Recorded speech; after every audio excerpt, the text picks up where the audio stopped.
हर चुनाव में कोई हम कहते हैं कुछ हॉट सीट्स या वीआईपी सीट्स होती हैं। इस बार बिहार के चुनाव में ऐसी कौन सी खास सीटें हैं जिनकी चर्चा जो है हो रही है लोगों के बीच में? तो बिहार के वीवीआईपी, साहब यहां आपको जरा साथ देना है मेरा, उधर से अपने कोने से शुरू कीजिए। रेणु देवी बेतिया के, देखिए ये डिप्टी सीएम रही हैं भाई, ये तो इतनी इंपॉर्टेंट सीट है ये बेतिया की। ये डिप्टी सीएम रही हैं। जब एक प्रयोग हुआ था 2020 की जीत के बाद, जब नीतीश कुमार कम सीटों पर आ गए थे और उनको मुख्यमंत्री बनाया गया था, तो ये डिप्टी सीएम थी रेणु देवी, और अति पिछड़ा समाज से आती हैं, नोनिया समाज से आती हैं।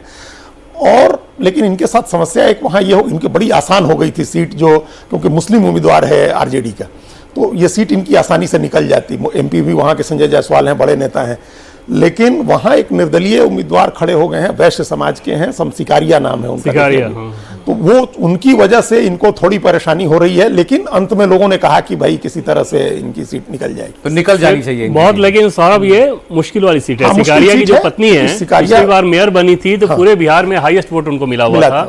और दूसरी चीज की संजय जायसवाल जो स्थानीय सांसद हैं, संजय जायसवाल से इनका 36 का रिश्ता रहता है। अच्छा, पूरी कोशिश ये भी की जा रही थी कि टिकट कटवा दिया जाए। हाँ, तो वो एक मतलब नोनिया समाज से हैं और डिप्टी सीएम रह चुकी हैं, तो इस वजह से वो लड़ाई उस सिकारिया की वजह से वो फंसी है, चूंकि वैश्य समाज से हैं वो।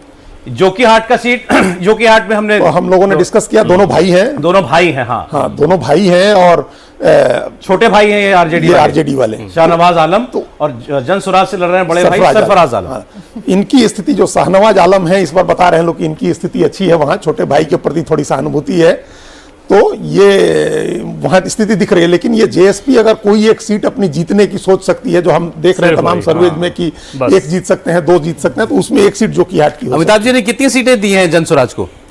एक 0 to 2 है, तो जोकीहाट एक सीट है, उसमें एक जोकीहाट है। ये मतलब कैंडिडेट है, वो कैंडिडेट नहीं है, कैंडिडेट है, जेएसपी नहीं है, ये कैंडिडेट है। मोटे तौर पे कल खाता खुलेगा तो यह इस सीट से खुल सकता है, या दूसरा मुस्लिम उम्मीदवार है, हालांकि वो भी अभी आएगा, अगर इसमें नहीं रखा होगा, आपने पता नहीं देखा या नहीं, उनको जो अनवारुल हक के बेटे चुनाव लड़ रहे हैं, वो 4 बार के एमपी हैं शिवहर से, उनके बेटे को भी जनसुराज ने टिकट दिया। झंझारपुर के बारे में आप हमको पीछे बता ही रहे थे, आप सीपीआई के राम नारायण यादव चुनाव लड़ रहे हैं। तो यादव अगर वोट यहाँ करेगा, ये इलाका जो है, इस लोकसभा चुनाव में ये सीट चली गई थी वीआईपी को, तो बहुत बुरी तरह से हार गए। गुलाब यादव वहां से लड़े थे, फिर उनकी बेटी को लेकर के गलत कंट्रोवर्सी हो गई, दूसरी जगह से सीट दिया गया, फिर नाम वापसी की बात हो गई, तो ये थोड़ा बिगड़ा हुआ सीट है, और हमको लगता है कि इस सीट पर एनडीए के लिए अच्छा होगा। ठीक है, अगली 4-5 सीटें देख लेते हैं हम लोग, कौन सी हॉट सीट्स हैं बिहार की इस वक्त। बहादुरगंज से एआईएमआईएम के मोहम्मद तौसीफ आलम लड़ रहे हैं, आमोर से अख्तरुल ईमान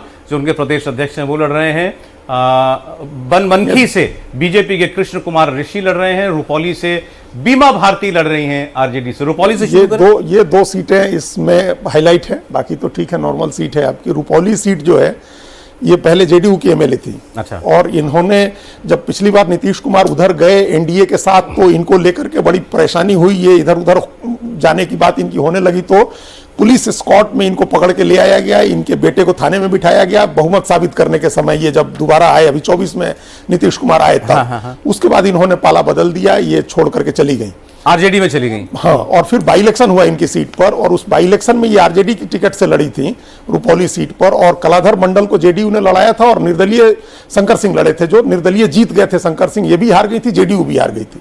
इस बार फिर ये आरजेडी की टिकट से लड़ रही हैं, कलाधर मंडल जेडीयू से लड़ रहे हैं, और निर्दलीय शंकर सिंह लड़ रहे हैं रुपौली में। तो ये दिलचस्प लड़ाई है। ये बीमा भारती के पति अवधेश मंडल बड़े वहां के बाहुबली रहे हैं। ये लोकसभा में लड़ी क्या? नहीं, लोकसभा नहीं लड़ी, लोकसभा नहीं लड़ी, लेकिन ये उसी ख्यात पूर्णिया वाली छवि होती है, उसमें आता है, उस छवि के साथ। तो इनकी सीट इस बार कैसी लग रही है? इनकी सीट नहीं, इनकी सीट इस बार भी ठीक नहीं लग रही है। इनको उम्मीद है कि पप्पू यादव शायद इस बार मदद करें, और दूसरे उस पूर्णिया के जो लोकसभा एमपी रहे हैं जेडीयू के, संतोष कुशवाहा, वो भी छोड़ करके चले गए हैं आरजेडी में।